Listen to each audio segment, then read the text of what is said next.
This season was supposed to be competitive. But after just 2 races, Mercedes has already broken the balance. 2 races. 2 dominant 1-2 finishes. And now, just days before Japan, something doesn't make sense anymore. Because new evidence is starting to surface. And teams are quietly asking the same question. How is this car doing this? Not on the straights.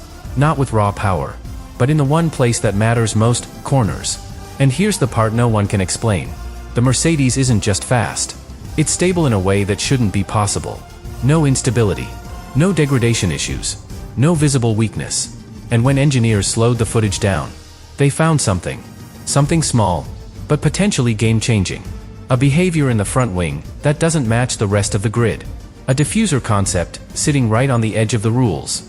And a system that might not be illegal, but doesn't behave like anything we've seen before. This isn't just innovation. This could be a loophole. A very expensive one. A very risky one.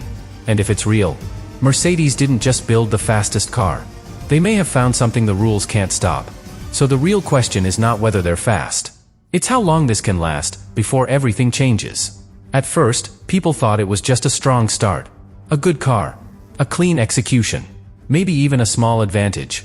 But not this. Because when you look closer at Australia, and then compare it to China, the pattern becomes impossible to ignore. Mercedes wasn't just winning. They were controlling every phase of the race. Qualifying, they had the edge exactly where it mattered. Not massive. Not overwhelming. Just enough. Less than half a second. But perfectly placed across every sector. And that's the detail most people missed. They weren't dominating with brute force. They were optimizing everything. Every corner entry. Every mid-corner balance. Every exit. And when you break that down, you realize something uncomfortable. This isn't a car that is fast. This is a car that is efficient. And efficiency in Formula One is far more dangerous. Because it means less tire wear.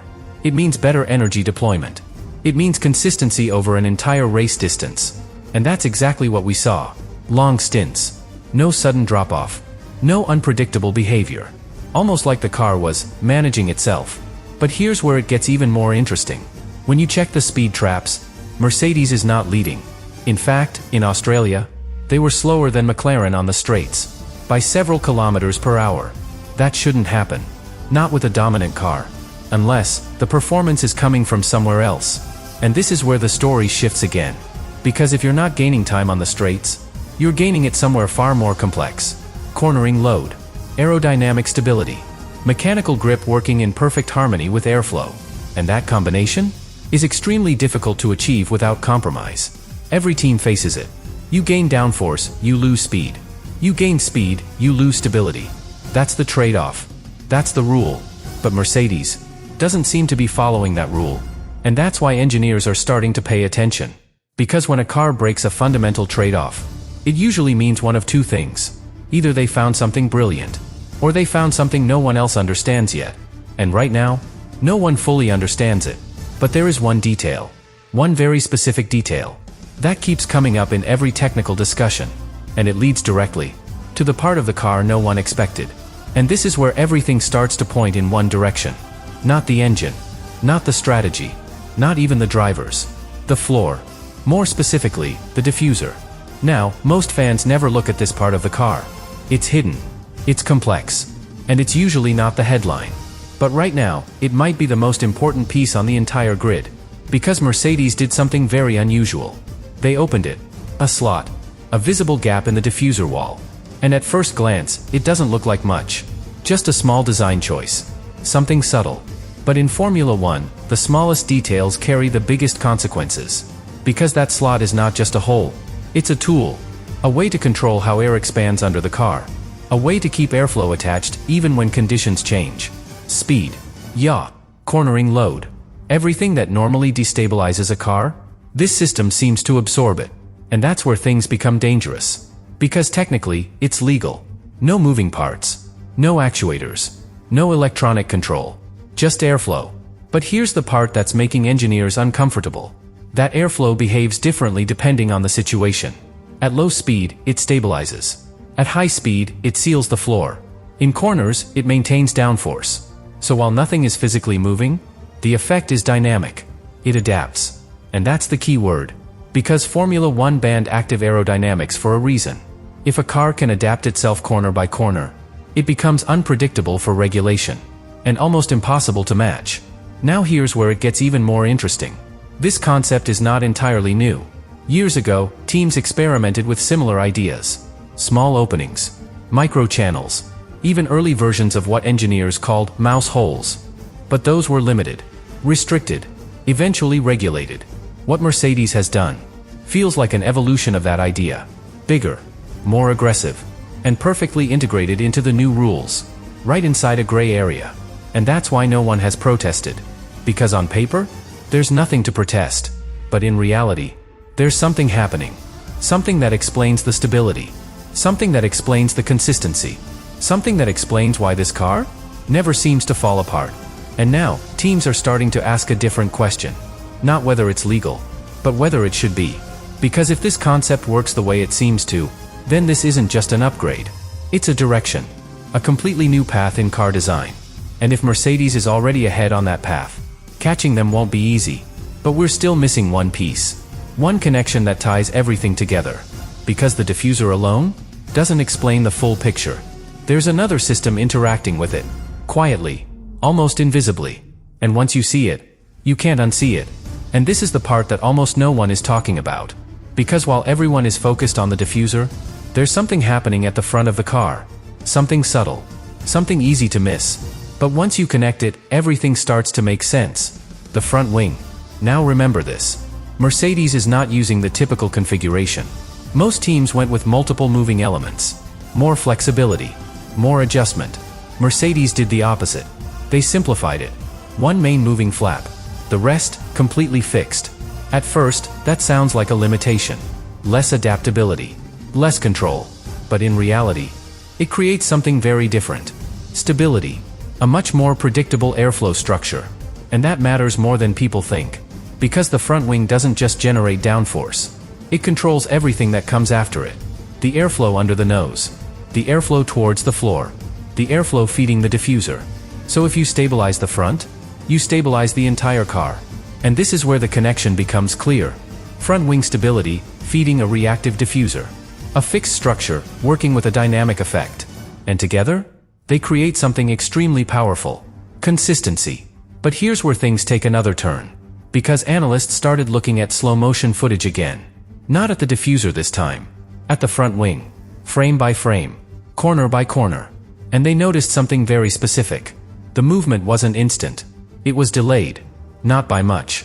But enough to stand out. Around a fraction of a second. Close to a full second in certain situations. And that changes everything. Because in Formula 1, timing is everything. When a wing adjusts, it usually reacts immediately. Driver input, instant response. But here, there's a transition. A moment where the car is between states. And during that moment, the load shifts. Rearward. Stabilizing the car even more. Now think about that. A front wing that doesn't just change angle, but changes timing. A diffuser that reacts to airflow, instead of mechanical movement. And an energy system that redistributes load through the car. Individually, all legal. Together, something far more complex. Almost like the car is coordinating itself. Not through illegal devices, but through interaction. And this is exactly why teams are getting nervous. Because you can copy a wing, you can copy a floor, but copying how systems interact, that's a different level. That takes understanding. And right now, Mercedes might be the only team that truly understands it. But here's the real tension. Because if this is intentional, if this delay is part of the design, then we're not looking at a simple innovation. We're looking at a philosophy. A completely different way of extracting performance. And if that's true, Japan is going to expose it. Because Suzuka doesn't forgive imbalance. It amplifies it. High-speed direction changes. Continuous load. No room for instability. So if this system works, Mercedes will dominate again. But if there's even a small flaw, this is where it breaks. And that's what everyone is waiting to see. Not just who wins, but whether this concept is real, or whether it's about to be challenged for the first time. And this is where the pressure starts to build. Not on Mercedes, on everyone else. Because inside the paddock, something has already changed. Engineers are no longer asking, how fast are they? They're asking, what are we missing? And that shift is dangerous. Because once a team believes another has found something special, everything becomes a priority. Late-night simulations, emergency meetings, design reviews that weren't planned, all focused on one thing: understanding. But here's the problem. What Mercedes is doing doesn't exist in one place. You can't point at a single component and say, that's it. It's not just the diffuser. It's not just the front wing. It's how the car behaves as a whole. And that makes it incredibly difficult to copy. Because even if you replicate the shape, you might not replicate the effect. And that's already creating tension. Because some teams are considering something drastic. Changing development direction. Mid-season. Now think about how serious that is. In Formula One, you don't just change philosophy overnight. It costs time. It costs money. And more importantly, it costs races. But if you don't do it, you risk falling behind permanently. And this is where the FIA enters the picture. Quietly, carefully, watching everything. Because so far, there's no official protest. No investigation. Nothing public. But that doesn't mean nothing is happening. Because when something sits in a gray area, the FIA doesn't react immediately. They observe. They collect data. They compare behavior across teams. And most importantly, they wait for the right moment. Because stepping in too early can be just as dangerous as stepping in too late. But here's the detail that could trigger everything. If other teams start to prove that this concept creates a dynamic aerodynamic effect, even without moving parts, then the conversation changes completely. Because the rules are clear about one thing: no active aerodynamic influence beyond what's allowed. And if airflow itself becomes the moving element, then we're entering territory the regulations didn't fully anticipate. And that's when Formula One gets complicated.